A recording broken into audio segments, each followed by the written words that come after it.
रोंदू आज सुबह से ही काम पर आया तो उसने देखा कि उसकी मालकिन मतलब गेंदा सेठ की पत्नी रो रही थी।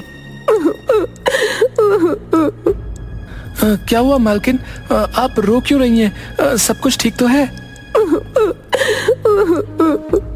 अरे क्या खाक ठीक होगा रोंदू, जब से मेरा तुम्हारे मालिक से विवाह हुआ है तब से मेरा जीना हराम हो गया है। मैं कुछ समझा नहीं मालकिन। अरे बुद्धू, विवाह करने के बाद तो मैं सजना संवरना ही भूल गई। पूरा दिन तो तुम्हारे उस पेटू मालिक के लिए रोटियां बनाने में ही निकल जाता है, लेकिन उसकी भूख है जो खत्म होने का नाम ही नहीं ले रही। मालकिन, मालिक की भूख से तो सारा गांव परेशान है। और तो और अब तो गांव वालों ने शादी ब्याह में भी मुझे पूछना बंद कर दिया है। तुझे क्यों पूछना बंद कर दिया? तू तो अपने मालिक की तरह पेटुआ नहीं है ना। मालिक का डर उनके दिल में इस कदर बैठ चुका है मालकिन कि वो इस घर के सदस्य तो क्या, इस घर के नौकर तक को शादी ब्याह में डर की वजह से नहीं पूछ रहे। तभी रोंदू के कान में गेंदा सेठ की आवाज टकराई। अरे रोंदू, क्या ये तू ही है क्या? ये तेरी ही आवाज है। रोंदू गेंदा सेठ के कमरे में चला गया।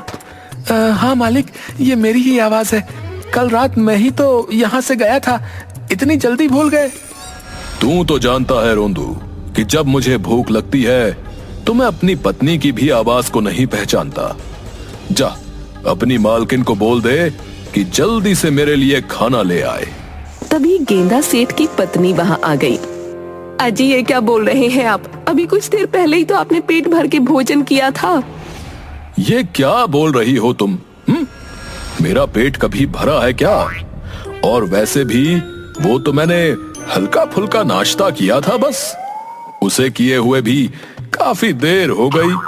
दोपहर का समय होने वाला है, अब मुझे भूख लग रही है। अब ये क्या बोल रहे हैं आप मालिक? अभी तो सिर्फ सुबह के 9 बजे हैं। हाँ, सुबह के 9 मेरे लिए दोपहर ही होती है रोंदू। और नाश्ता भी तो मैंने सुबह 6 बजे किया था ना। मुझे सुबह उठते ही भूख लगने लगती है। हद कर रहे हैं आप। अभी 20 मिनट पहले मैंने आपको पूरे 30 मोटे मोटे पराठे खिलाए थे, और वैसे भी घर में आटा खत्म हो गया है। जाइए, रोंदू के साथ जाकर पहले राशन लेकर आइए। तभी कुछ सोचते हुए गेंदा सेठ की पत्नी बोली, रहने दीजिए, राशन मैं ले आऊंगी। पता चला कि आप राशन वाले की आधी राशन की दुकान वहीं पर समाप्त कर दें। इतना कहकर गेंदा सेठ की पत्नी रोंदू के साथ बाहर आ गई और रोंदू से बोली, अब तू ही बता मैं क्या करूं? कोई उपाय बता, कोई ऐसी जड़ी बूटी ला जिससे तेरे मालिक की भूख कम हो जाए। चिंता मत कीजिए मालकिन, मैं आपकी आंखों में आंसू नहीं देख पा रहा हूँ। मैं जरूर कुछ ना कुछ कोई उपाय करता हूँ। इतना बोलकर रोंदू वहाँ से चला गया और बैठकर कुछ सोचने लगा। कुछ तो करना होगा, मुझसे मालकिन का रोना नहीं देखा जा रहा था, लेकिन क्या करूं? तभी रोंदू के दिमाग में एक विचार आया। समझ गया, मुझे उस साधु के पास जाना चाहिए जो गांव के जंगल में रहते हैं। मैंने सुना है कि वो भूत प्रेत भगाने के अलावा जड़ी बूटियां भी बेचते हैं। उनके पास जरूर।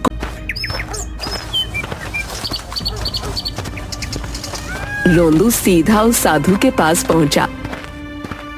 रोंदू को देखकर वो साधु तेज आवाज में बोला, बस आगे कुछ भी बोलने की जरूरत नहीं है। मैं समझ गया कि तू यहाँ पर क्यों आया है। लेकिन साधु महाराज, मैंने तो अभी कुछ बोला भी नहीं। मुझसे ज्यादा मुंह चलाने की जरूरत नहीं है बच्चे। तू मुझे जानता नहीं कि मैं कितना ज्ञानी साधु हूँ। ठीक है साधु महाराज, तो फिर मुझे उपाय बता दीजिए। साधु ने एक जड़ी बूटी का टुकड़ा रोंदू के हाथ में पकड़ा दिया। जा, इस जड़ी बूटी को शमशान घाट में जाकर गाड़ दे। तेरी पत्नी घर आ जाएगी और वो तुझे बहुत ज्यादा प्रेम करने लगेगी। दिमाग खराब हो गया है क्या आपका? अरे अभी तो मेरी शादी भी नहीं हुई। क्या? लगता है मुझसे गलती हो गई। मैं किसी दूसरे को समझ बैठा। चल, अब तू अपनी जुबान से अपनी समस्या मुझे बता दे। रोंदू ने एक ही सांस में साधु को सारी समस्या बता दी। साधु एक दूसरी जड़ी बूटी रोंदू के हाथ में देते हुए बोले, जाकर ये जड़ी बूटी अपने मालिक को खिला देना। और याद रखना, इस जड़ी बूटी को खिलाने के बाद तुझे अपने मालिक की दावत स्वयं अपने घर पर करनी होगी। तो क्या इस जड़ी बूटी को खाने के बाद उनकी भूख समाप्त हो जाएगी? मूर्ख व्यक्ति, तू मुझे जानता नहीं कि मेरे ज्ञान के भंडार में कौन कौन सी शक्तियां छुपी हुई हैं? रुक। इतना बोलकर उस साधु ने बहुत सारी जड़ी बूटियां रोंदू के हाथ में रख दी। भोजन कराने से पहले ये सारी जड़ी बूटियां पहले अपने मालिक को खिला देना। उसके बाद देखना उसे कई महीनों तक भूख नहीं लगेगी। रोंदू उन जड़ी बूटियों को अपने घर ले गया और अगले ही दिन अपने मालिक गेंदा सेठ से बोला, मालिक, जब से मैं आपके यहाँ पर नौकरी कर रहा हूँ तब से मैंने आपकी एक बार भी दावत नहीं की। तू कहना क्या चाहता है रोंदू? मालिक, आज दोपहर का भोजन आप मेरे घर पर खाइएगा, अच्छा? रोंदू की बात सुनकर सेठ खुशी से झूम उठा। वाह रोंदू वाह, आज तूने एक नौकर होने का कर्ज अदा कर दिया। वाह। इतना बोलकर गेंदा सेठ अपनी पत्नी की ओर देखकर बोला, देखा तुम्हें, मैं नहीं कहता था कि इससे अच्छा नौकर हमें सारे संसार में मोमबत्ती जलाकर भी नहीं मिलेगा। अरे रोंदू, कहीं तेरा दिमाग तो नहीं खराब हो गया? क्या तू कंगाल होना चाहता है? रोंदू अपनी मालकिन को आंख मारते हुए बोला। चिंता मत कीजिए मालकिन, मैं सब संभाल लूंगा। दोपहर के समय गेंदा सेठ धीरे धीरे कदमों से चलता हुआ रोंदू के घर पहुंचा। रोंदू ने वो सारी जड़ी बूटियां गेंदा सेठ के सामने रख दी। तूने तो कहा था कि तूने मेरी दावत की है, लेकिन तूने मेरे लिए ये क्या घास फूस बनाई है? अरे मालिक, ये एक नई डिश है, इसे खाकर आपको आनंद आ जाएगा। हाँ, भोजन ग्रहण करने से पहले आप ये खा लीजिए, उसके बाद बस भोजन खाइएगा। हाँ। गेंदा सेठ कुछ ही सेकंड में सारी जड़ी बूटियों को खा गया। अब ये जो कुछ भी था मुझे नहीं पता, लेकिन था बड़ा स्वादिष्ट। इसे खाकर तो मुझे और ज्यादा भूख लगने लगी। अब जल्दी से मेरे लिए खाना ले आ, जा। गेंदा सेठ की बात सुनकर रोंदू को चक्कर आते हुए महसूस हुए। क्या? लेकिन साधु ने तो कुछ और ही कहा था। रोंदू दौड़ता हुआ वो सारा भोजन ले आया जो उसने गेंदा सेठ के लिए बनाया था। ये लीजिए मालिक, आपका भोजन। अरे वाह, तूने तो मेरी पसंदीदा आलू और पनीर की सब्जी भी बनाई है और देसी घी की पूरियां भी है। अरे अरे अरे अरे, कटहल की सब्जी भी रखी हुई है। आज तो तूने मेरा दिन बना दिया रे। गेंदा सेठ कुछ ही मिनट में सारी प्लेटें साफ कर गया। रोंदू, इतना सा भोजन तो मेरी दाढ़ में ही लग गया रे। क्या तूने बस इतना सा ही भोजन बनाया था? हैं? क्या तुझे पता नहीं कि अतिथियों का स्वागत कैसे किया जाता है? चिंता मत कीजिए मालिक, मैं आपको भूखा वापस नहीं लौटाऊंगा। मैं अभी आपके लिए कुछ और खाने को लाता हूँ। इतना कहकर रोंदू सीधे बाजार गया।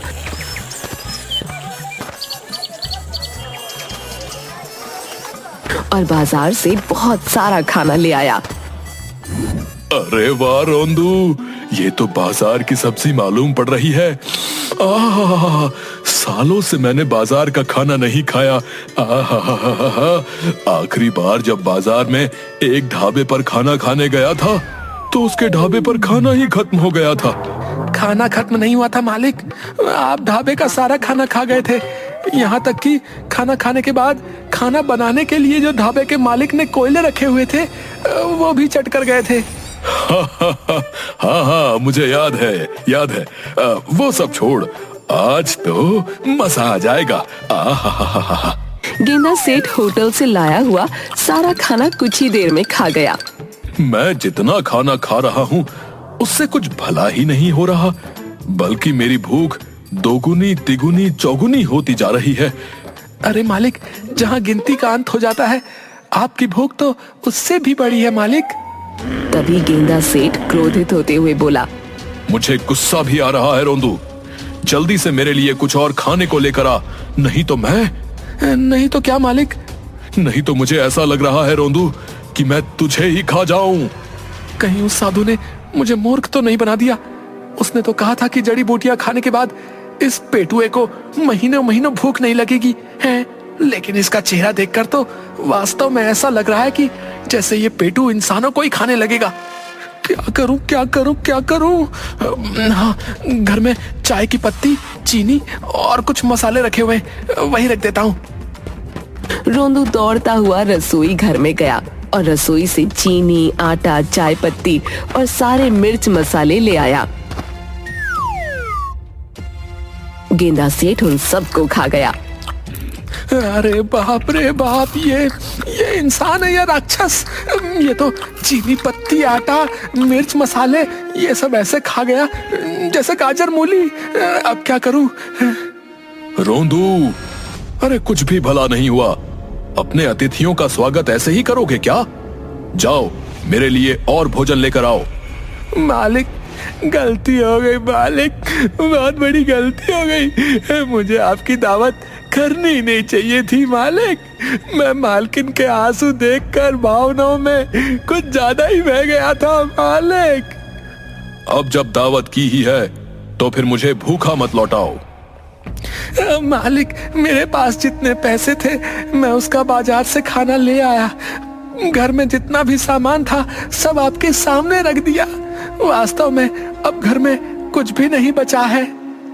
तो जाओ, जाकर घर गिरवी रख कर आओ और उन पैसों से सारा भोजन खरीद लो। मुझे बहुत भूख लगी है।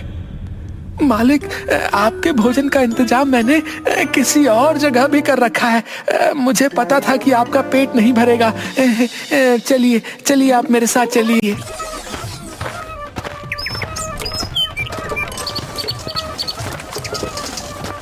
रोंदू गेंदा सेठ को सीधे साधु के पास ले आया। बस मुझे कुछ भी बताने की जरूरत नहीं है। मैं जानता हूं कि तेरे सेठ की भूख मर चुकी है।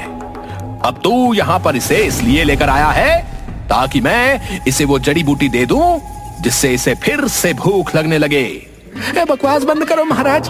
तुम्हारी जड़ी बूटी से इनकी भूख मिटी नहीं बल्कि और ज्यादा बढ़ गई है। ये इंसानों को भी खाने की बात करने लगे। क्या? लगता है मैंने गलती से और ज्यादा भूख बढ़ाने वाली जड़ी बूटी तो नहीं दे दी। अरे तुमने कुछ भी दिया हो, लेकिन मेरे तो बाजे बज गए भैया। 6 महीने का घर का राशन खत्म हो गया है। अब मैं क्या करूंगा बताओ? चिंता मत कर बालक। अब जब तू इस पेटू को मेरे पास ले ही आया है तो फिर मेरे हाथों का कमाल देख। इतना कहकर उस साधु ने एक बोरी से बहुत सारी जड़ी बूटियां निकाल कर गेंदा सेठ के सामने रखी। ये क्या रोंदू, तुमने तो कहा था कि तुमने यहाँ पर भोजन का इंतजाम कर रखा है, मगर यहाँ तो मुझे घास फूस के अलावा कुछ भी नजर नहीं आ रहा।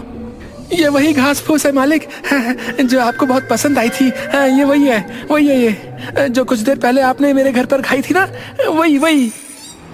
अरे वाह, इसका स्वाद तो बहुत ही अच्छा है।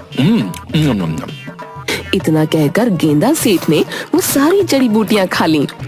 इससे तो मेरा कुछ भी भला नहीं हुआ। मुझे और चाहिए और। साधु ने दूसरी बोरी खोलकर सारी जड़ी बूटियां गेंदा सेठ के सामने रख दी। गेंदा सेठ सारी जड़ी बूटियां खाकर बोला, ये एक बोरी करके क्यों खोल रहा है? तेरे बगल में जो सारी बोरियां रखी हुई हैं, वो सब खोल। मुझे वो सब खानी है। हाँ। अबे तेरा दिमाग तो ठीक है। वो सारी बोरियां मैं पैसों से खरीद कर लाया हूँ, कोई मुफ्त की बोरियां नहीं है। तभी गेंदा सेठ ने साधु का गला पकड़ लिया। मुझे बहुत तेजी से भूख लग रही है, समझा? जो बोल रहा हूँ वो कर, नहीं तो मैं तुझे ही खा जाऊंगा। अरे मेरा गला छोड़ भाई, मैं सारी बोरियां खोलता हूँ, मैं सब तुझे देता हूँ। रुक जा। साधु ने सारी बोरियां जड़ी बूटियों की खोलकर गेंदा सेठ के सामने रख दी। गेंदा सेठ सारी जड़ी बूटियों को खा गया। मेरा कुछ भी भला नहीं हुआ साधु, कुछ और लाओ। ये स्वादिष्ट घास फूस तो मेरी दूसरी दाढ़ में अटक गई। अरे तू इंसान है या कोई राक्षस? नहीं, तू राक्षस भी नहीं हो सकता। राक्षस भी इतना भोजन नहीं करते। तेरी भूख तो मिटने का नाम ही नहीं ले रही। अरे ओ साधु, बकवास मत कर, सीधी तरह से मुझे भोजन दे। मुझे बहुत तेजी से भूख लग रही है। अरे कहाँ से दूं? सारी जड़ी बूटियां तो तू खा गया। अरे इतनी जड़ी बूटियां मैं 1 साल तक बेचकर अपने खुद का पेट भरता हूँ। मेरी तो समझ में नहीं आ रहा कि अब मैं क्या करूं। मैं तो सड़क पर आ गया, मैं कंगाल हो गया। ये कैसी बातें कर रहे हैं आप साधु महाराज? आप तो साधु हैं। मैंने सुना था कि आप ये जड़ी बूटियां एक दिव्य जंगल से तोड़ कर लाते हैं। अरे मैं कोई साधु वाधु नहीं हूँ भैया, बल्कि मैं एक साधारण मनुष्य हूँ।